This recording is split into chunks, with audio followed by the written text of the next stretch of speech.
The Ohio Northern softball team warming up.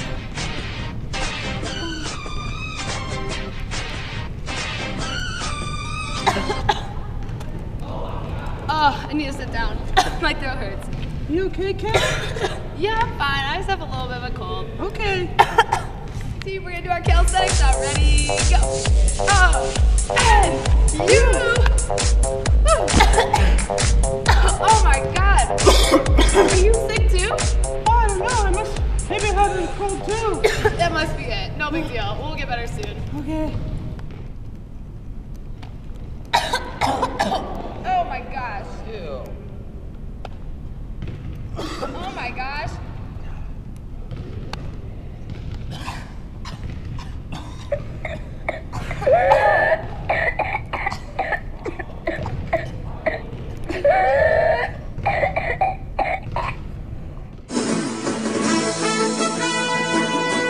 Hello and welcome to the 6 o'clock news. I'm Don Bringsmuth. There appears to be a whooping cough outbreak on the Ohio Northern University campus. Whooping cough, or Bordetella pertussis, is a bacteria that attaches to the cilia of the upper respiratory system. This disease will occur in 3 stages. Stage 1, you will get a low fever and a mild periodic cough. Stage 2 may include vomiting, extreme fatigue, and coughing fits. After the coughing fit, there is a whooping sound that you'll make. It's very nasty. That'll go on for 2 to 3 weeks. Stage 3, the coughing fits will decline, and in 2 to 3 weeks, the disease will be gone. I think we're going live out to the field to Lacey Fufu. She's got some news for us. Lacey? Thanks, Don. Lacey Fufu here at Ohio Northern's campus, investigating the origin of the outbreak of whooping cough. The disease is transmitted through the air by coughing or sneezing, and it is easy to be spread in a densely populated metropolis such as Ada.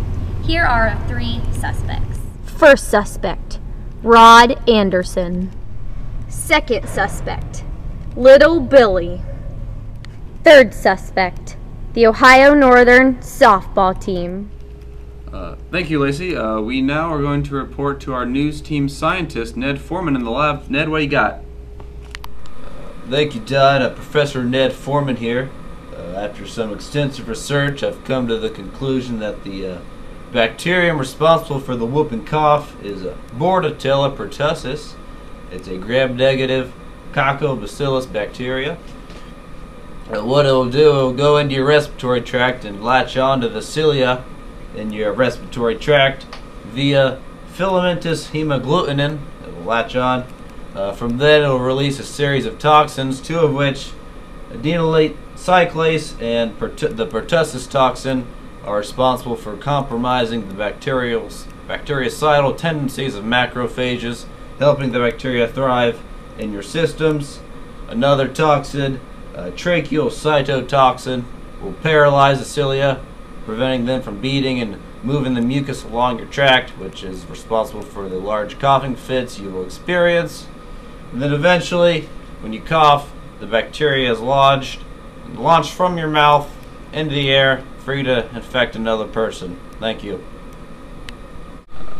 Next, we have my assistant, Dr. Kelly, talking about some tests for diagnoses.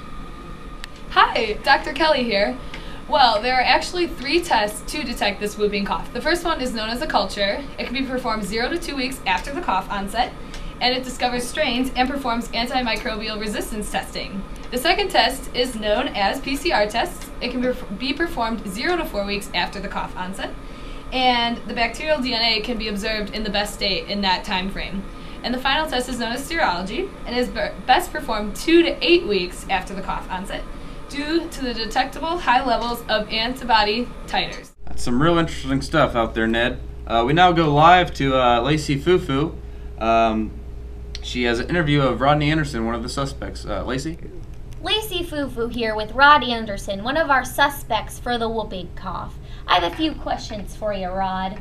I was wondering, where were you at 4 a.m. in South Dakota? Well, I think I was on the top of Mount Rushmore. I'm not sure if that's legal or not, but I was up there. Some real hard-hitting stuff, Lacey. Thank you. We go back out to Lacey with an interview with little Billy.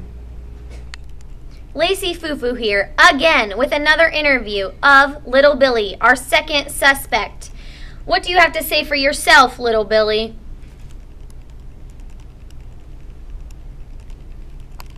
Thanks again, Lacey. Not much of a talker, little Billy. We still have one more suspect left. Back out to you, Lacey. Lacey Fufu here with our third and final suspect, the ONU softball players. Well, I think we started it. But it's too late now. I don't know what to do. Thanks again, Lacey. That was some outstanding reporting. Still, the mystery remains unsolved. We are now going to go to the doctor's office to get some more information.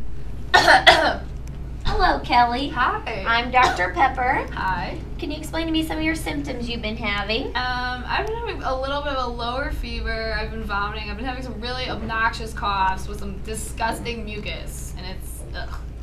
Okay, looks like I'm gonna have to check your throat.